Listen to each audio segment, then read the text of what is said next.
Ош ТВ телеканалының эфирдегі уақытысын жаңалықтар программасы улантат. Студияда Алмагүл Еркебай қызы болом. Саламатсыздарбы. Алгач бүгінгі чарылыштан қысқача түрмек. Қатары менен ташталған 3 чемырқай алардын бирин пакетке ороп, коробкаға салып қойған. Күнү демолода тезекенде жоқтасы. Камера жоқ. Келе мұны.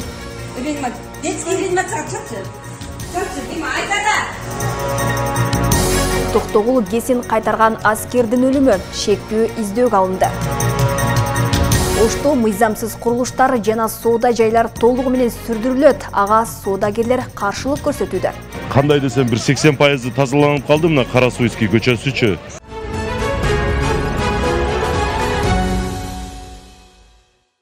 Каракөлдө жоокерди аткан аскер кызматкери издөөгө алынганын Ички иштер министрлигинин ички аскерлер бөлүгүнүн маалымат кызматынан кабарлады. Такталган кабарда бүгүн таңда 5:50дө нөмөттө турган аскер кызматкери бирге кызмат өтөп жаткан 20 жаштагы жоокерди атып, ал окуя болгон жерден жан берген. Шектүү качканда колундагы куралын кошо көтөрө кеткен. Азырага издөө салынып, иликтөө иштери башталды деп айтылган билдирүүдө. Эске салсак, бүгүн Токтогул кесинде ички аскерлер бөлүгүнүн жоокери кошо кызмат өтөп жаткан уланды атып алганы айтылган. Бул окуядан кийин аталган жерде күзөт күчөтүлүп, шектүү изделип жатат. Катары менен таштандыга ыргытылган 3 чымыркай. Жалабатта 18 жаштагы кыз жаңы төрөлгөн наристе кызын таштанды челекке ыргытып кетсе, Бишкекте 20 жаштагы кыз ымыркайын жаңы конуштардын бириндеги үйгө таштап кеткен. Наристелер үшүп, муздап калган, оор абалда ооруканага жеткирилген. Мурдараак Борборкалада дал ушундай дагы бир үрөй учурган окуя катталган болчу. Байма-бай катталган бул фактлар коомчулуктун көңүлүн буруп, резонанс жаратууда. Итем жамырда тоңуп калды. Детский реанимация чапчы. Чапчы, Дима, айтада.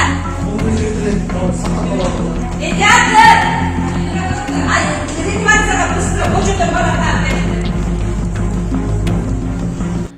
Желим баштыкка уруп, оозун байлап, коробкага салып, көчөгө ыргытып кеткен. Жаңы төрөлгөн ымыркайды оор абалда Бишкектеги кайгуул милиция кызматкерлери таап, ооруканага жеткиришкен. Учурда ымыркайдын абалы жакшырып баратат. Ал эми аны төрүп таштап кеткен апасы 20 жаштагы кыз аныкталып, тергөө иши башталды.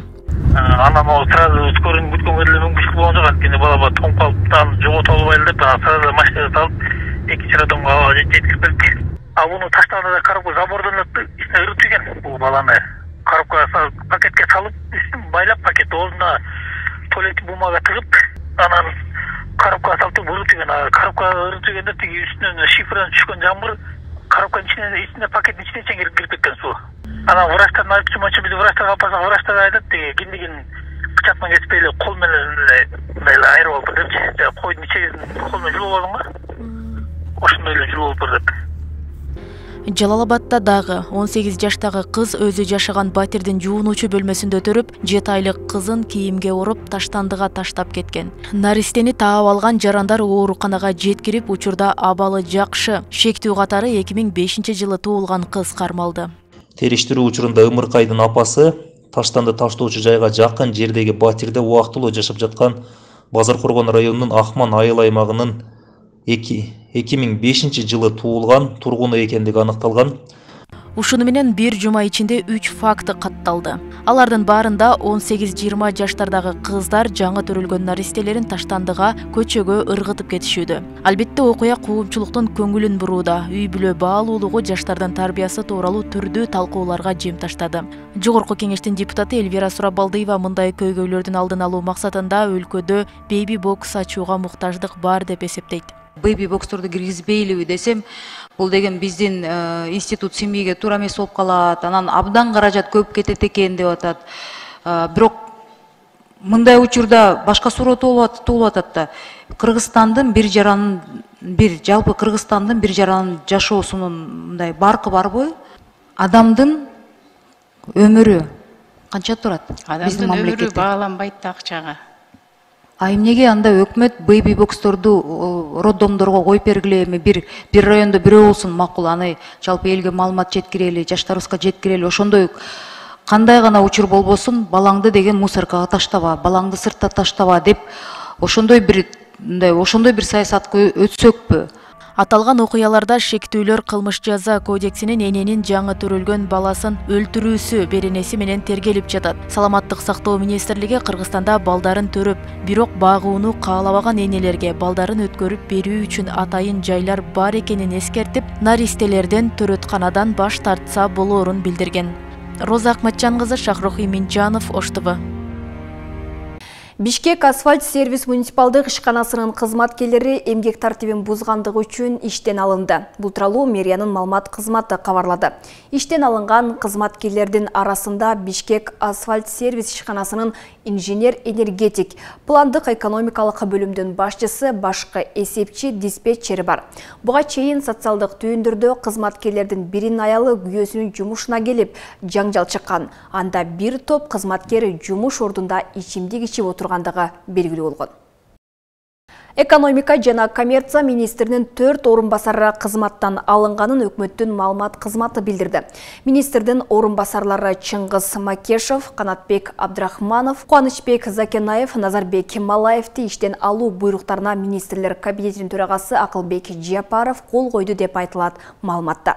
Буга чейин коомчулук өкмөт башчы өзү да экономика министринин 8 орун басары бар экенин сындап келген. Жапаров аларды кыскарта турганын убадалаган. Мас абалында машина айдап бараткан жеринен кармалган сот кызматкерлерине катуу сөгүш жарыяланганын бүгүн 20 ноябрда Жогорку соттун сот департаменти билдирди. Мекеменин маалыматына караганда, кызматтык териштирүү жүргүзүлүп, этика комиссиясынын чечими менен ал кызматкерге карата мамлекеттик жарандык жана муниципалдык кызмат жөнүндө мыйзамга ылайык ушундай тартип жазасы чегерилди. Сот аткаруучулар кызматында сот аткаруучу болуп иштеген бул кишиге мас абалында машина айдаган үчүн сот тийиштүү чара көрүүрү кошумча маалымдалды. Жол коопсуздугун көзөмөлдөгөн милиция кызматкерлеринин колуна түшкөн сот аткаруучунун видеосу бир күн мурда социалдык түйүндөргө тараган.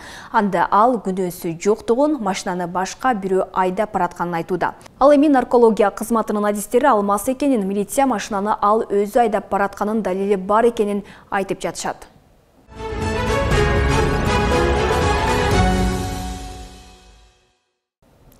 Ошто эки гана косметологиялык борбордун лицензиясы бар, калгандары мыйзамсыз иштеп келет. Бул тууралуу санитардык эпидемиологиялык көзөмөл борбору билдирди. Акыркы 2 күн ичинде 18 косметологдун иши текшерилип, талапка жооп бербегендиги үчүн ар бирине 5000ден 13000ге чейин айып пулдар салынды. Ал эми Бишкекте лицензиясы жок иштеген 26 косметологиялык мекемени аныктады. Аларга 84 000 сом айып пул салынды. Алар тиешелүү уруксат кагаздары жок эле мыйзамсыз дарыгерлик менен алектенип, медициналык кызматтарды көрсөтүп жүрүшкөн. Министрлик элди саламаттык сактоо министрлигинен медициналык ишти жүргүзүүгө лицензия алган гана жайларга барууга чакырды. Ош шаарында жайгашкан МЖ клиник аталышындагы бул косметологиялык борборго күтүүсүз баш бактык. Салондо 4 кызматкер иштеп жатыптыр. Бирок эч бири санитардык китепчелерин көрсөтө алган жок. Борбордун жетекчиси менен байланышууга мүмкүнчүлүк болгон жок. Мындагы кызматкерлер лицензиясында көрсөтө алышпады. Срок беребиз дагы, но азыр сизге штраф түзүп турат. Эгерде вообще данный жок болуп калса, сиз биринчи очередь санитардык кароодон өткөргөнүңүз үчүн медкинишке жок меники азыр бар да, мен сиздерге эч кандай уруксат кагаздары жок. Тилекке каршы бир дагы документтерин көрө албай калдык. Но биз бул жерге азыр временно приостановить иш убактысын токтотулсун деп санитардык көрсөтмө даярдалып берилет, сөзсүз түрдө азыр. Ал эми кийинки баш баккан сулуулук салону сырткы жарнамасында жазылганы менен өздөрү ийне саюу жолу менен кызмат көрсөтүүлөрдү токтотконбуз деп билдиришти. 3-чү баш баккан косметологиялык жай эшиги жабылып кулпулануу болуп турду. Санитардык көзөмөлдөөчүлөр рейдке чыкканда көпчүлүк косметологиялык жайлар дал ушундай салонун жаап, жоопкерчиликтен качып жатышканын адистер айтышууда. Бул дагы мини операцияда мындайча айткандачы, андай косметологический центр ачканга уруксат жок, анын архитектурадагы жол бербейт уруксат бергени. Биз архитектурный документи жок жерлерге биз уруксат бере албайбыз. Биздин уруксатыбыз жок болсо Бишкек министерстводан лицензия бере алышпайт. Ошто эки гана косметологиялык клиниканын лицензиясы бар, калгандары мыйзамсыз иштеп келет. Мындан улам аларды жапырт текшерүү жүрүп жатат. 2 күн ичинде 18 косметологиялык борбор текшерилип, алардын ар бирине 5000 сомдон 23 000 сомго чейин айып пул салынган. Санитардык талаптар сакталбаганы эч бири саламаттык сактоо министрлигинен лицензия албаганы белгилүү болгон. Лицензия болгону шаар боюнча 2 эле гана адамда лицензия бар. Калгандары бардыгы лицензиясы жок, уруксаты жок иштеп жатышат азыр. Бирок саны белгисиз. Бирок так саны белгисиз. Азыр ошол так саны тактаганы жумшалып бардыгыз.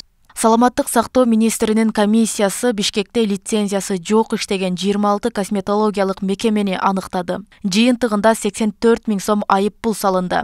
Алар тиешелүү уруксаат кагаздары жок эле мыйзамсыз дарыгерлик менен алектенип, медициналык кызматтарды көрсөтүп келишкен. Лицензиясы жок, медициналык билими жок косметологдор тууралуу маселе көтөрдүм элем. Ошондон улам мага да көптөгөн биздин дарыгерлер кайрылышы, биздин жарандар кайрылып атышат. Мисалы көзүнө сурма салабыз деп туруп, ошо жипти өткөзүп атып, ошо көзүн сайып салган, көзүн чукуп салган, ошол жерге көздүн орбитанын ичинде жана сын ийнелер калып калган.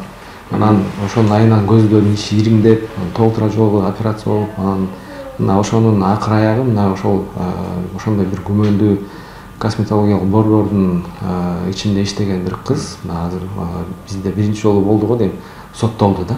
Министрлик элди саламаттык сактоо министрлигинен лицензиялык ишти жүргүзүүгө лицензия алган гана жайларга барууга чакырды. Алардын тизмеси министрликтин сайтындагы медициналык жайлар жана фармацевтикалык кызмат көрсөтүүлөрдү лицензиялоо бөлүмүндө жазылган. Роза Акматжан кызы, Шахрух Иминжанов, Ош ТВ. Ошто мыйзамсыз курулуштар жана соода жайлар толугу менен сүрдүрүлөт. Ош шаарындагы Борбордук базардын айланасы тазаланып, жол четиндеги соодагерлер көчүрүлө баштады. Көп жылдан бери жол четинде мыйзамсыз соода кылгандар бул аракетке каршылык көрсөтүп келе жатат. Шаар бийлиги базардын айланасын толугу менен иретке келтирип, ишкерлерге жаңы орундуктар уюштурулганын билдирди. Кененирээк алдыдагы сюжетте.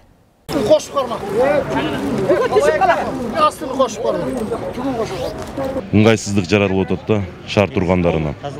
Негизи Кудай буйруса толук тазалайбыз. Ош шаарынын Борбордук базарындагы мыйзамсыз курулуштар сүрдүрүлүп, жол четиндеги соодагерлер көчүрүлө баштады. Буга чейин Кара суу көчөсү деп аталган Борбордук базардын айланасына уруксаты жок соода кылгандар көбөйүп кеткен. Салык төлөбөй тротуарга чыгып алган соодагерлер жол тыгынын пайда кылып, автоунаалардын кыймылына жолтоо болуп келишкен. Мындан улам шаар бийлиги базардын айланасын толугу менен иретке келтирүүгө белсенип жатат. Тургандардын себеби баягы эл экен да, кара адам көп жерге барып жая калып эле акча кылып неме кылышат. Булардын баардыгы мыйзамсыз, мыйзам чегинде тазалап атабыз. Бир жумадан бери ушул жерде иш алып барып атабыз. Мындай темир столдорун, навес, ашыкча чыгарылган бастырмаларды баардыгын четинен ээлери менен түшүндүрүү иштерин жүргүзүп, жүргүзгөндөн кийин эгерде түшүнбөй албай койгон учурлар болгондо биз өзүбүз ушинтип Ош шаарынын мэриясынын муниципалдык менчик башкармалыгынын убактылуу сактоочу жайы бар. Ошол жерге алып барып түшүрөбүз. Азыр кандай десем бир 80% тазаланып калды мына Карасуйский көчөсүчү. Буларды дагы толугу менен тазалаганга аракет кылып жатабыз азыркы учурда. Шаар бийлиги базарды иретке келтирүү жыл соңуна чейин улана турганын билдирди. Учурда көчөнүн башындагы мөмө жемиш саткан соодагерлер көчүрүлүп жатат. Бул иретке келтирүүгө каршылык көрсөткөндөрү дагы жок эмес. Алар дирекция уюштурган орундуктарга барууга макул эмес. Эч качан место берген жок. Бүт частный. Нормальный базар кылып берсин. Пожалуйста, биз киребиз. Неме налогду төлөтсүн булар. Булар только неме кылып атат, частныйларга айтып атат. Государственный нормальный базар кылып берсин, киришет бардыгы. Нормально, пожалуйста, куруп берсин, базар куруп берсин. Куруп берсин, анан биз неме кылабыз? Кетебиз. Куруп берсин базар. Мына нормальный базар, мына условиясы менен түзүп берсин, базар нормальный кылып берсин. Кирбесең анан келип кыйын неме кылсын, жүктөсүн булар. Жол четиндеги уруксатсыз иштеген соодагерлерге каланын четиндеги Момуната базарынын жана Борбордук базар дирекциясынын ичинен 2 орундук даярдалган. Анын бири жеке менчик болсо, экинчиси муниципалдык болуп түзүлгөн. Жол четиндеги мыйзамсыз соода кылган түйүндөр 100дөн ашуун. Ал эми Борбордук базарда 700 контейнер орун алып, 1000ден ашуун соодагер иштейт. Тротуарда соода кылган соодагерлерибизге, жарандарыбызга илгерки базардын ичиндеги дыйкан базар деп койчу эле, ошол жерде азыркы учурда ошол жерлер бош турат. Ошол жерлерге кирип соодаларын кылышса болот. Андагы экинчиден жеке ишкерлер дагы продуктовый базар кылабыз деп бүт шарттарын түзүп, жайларды дайындап койгон жерлери дагы бар. Базардын ичинде соодагерлерге соода кылганга место жетиштүү жана шарттары дагы жакшы. Буга чейин Ленин көчөсүндөгү Тешташ Мөмжемеш базарындагы мыйзамсыз соода түйүндөрү жабылып, анын ордуна каланын батыш тарабындагы Кыргызстан айылында аянты 3 гектарды түзгөн соода базары ачылган. Шаар бийлиги Жапалак автоунаа базарына жакын жерге Борбордук базар дагы көчүрүлө турганын билдирип келет. Анда кала ичиндеги Бостон жана келечек соода жайлары дагы бар. Учурда 37 гектар жерден трансформация иштери жүргүзүлүп, атайын долбоордук комиссия түзүлгөн. Абдумалик Базарбаев, Адилбек Абдакимов, Ош ТВ.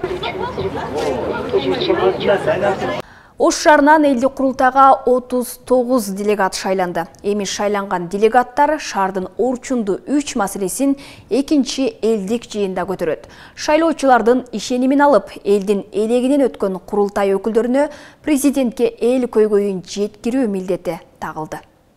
Ошто элдик курултайдын делегаттары шайланды. Ага шаар аймактарынан сунушталган 300 делегат катышышты. Жыйындын жүрүшүндө анын ичинен ачык добуш берүү жүрүп, республикалык курултайга Ош шаарынан 39 делегат тандалып алынды. Урматтуу Ош шаарынын жамааттын өкүлчүлүк жыйынынын катышуучулары, ошонун делегаттары. Мен бир нерсеге басым жасап туруп, анан кийин дал сөзүмдү сунушту келтирейин. Шайлоочулардын ишенимин алып, элдин элегинен өткөн делегаттар гана өлкө башчысына элдин үнүн жеткирүү милдетин алат. Эми шайланган делегаттар шаардын орчундуу маселелерин тизмектеп, экинчи курултайда көтөрүү жоопкерчилигин алышты.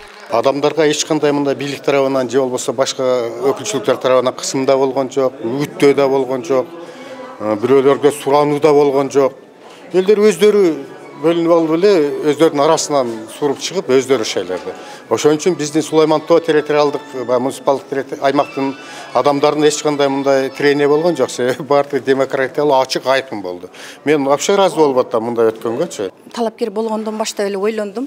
Мен кайсы элдин кайсы аймак кайсы проблемаларын көйгөйлөрүн көтөрүш керек деп ойлондум.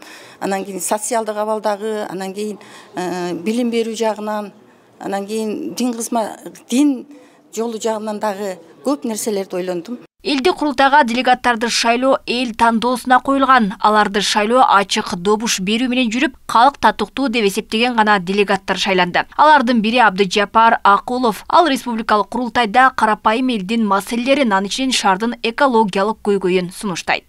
Биз азыр ушундай глобалдык бир проблемалар бизди четте калтырбаган доордо жашап аткандан кийин, мисалы Ош шаарынын чегинде бир топ маселелер бар. Биз экинчи борбор болдук деген менен мен айтат элем, мына билим берүү, илим жаатында толгон токой маселелер бар. Өзгөчө ошо бала бакчалардын жетишсиздигинен башка, мектептердин жетишсиздигинен, мына жол тыгындарын айтабызбы, шаардын инфраструктурасы жок эмес бар, бирок мындан ары кандай болуш керек деген көйгөйлөрдү бир концептуалдуу программалар менен, ойлор менен бара турган делегаттар салыштырмалуу ошол бир тандалып алды го деп ойлойм да. Мен мисалы үчүн адис катары мына өзгөчө ошол экология маселесин, шаардын экологиясын биринчи орунга койгум келет. Экология оңолмойн, экономика эч качан. Бул жолу элдик жыйынга бир топ өзгөрүүлөр кирген, делегаттардын сандык курамы да кыскартылган. Себеби быйыл мындай тынч өткөнүн себеби бардыгын өз-өзүнө коюп бердик да. Жерлерде ар ким каалаганын шайлап, акырында өздөрү добуш менен булардан бекиткен окшойт, өздөрүчө ичара аякта. Быйылкы былтыркыдай болуп, былтыр драм театрда өткөндө өзүңөр көрдүңөр го.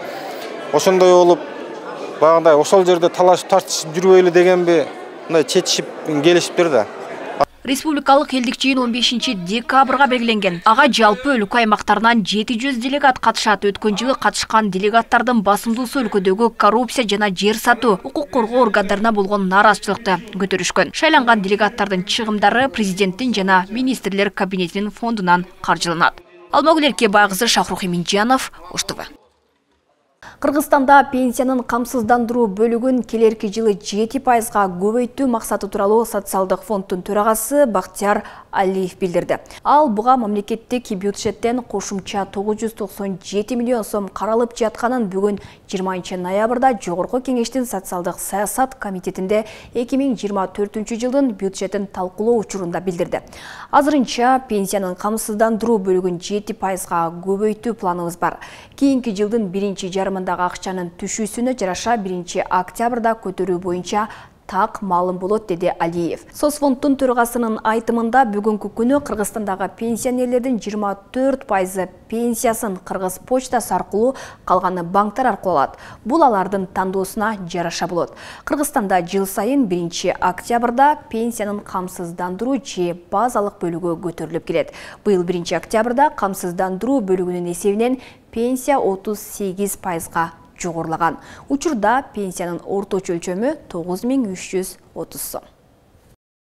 Мына ушундай кабарлар кечки жаңылыктардын негизги топтомун түздү. Кайрадан эфир аркылуу амандашканча саламатта калыңыздар. Ал эми түз эфирден жүрүшүн дүйнө жаңылыктары улантат.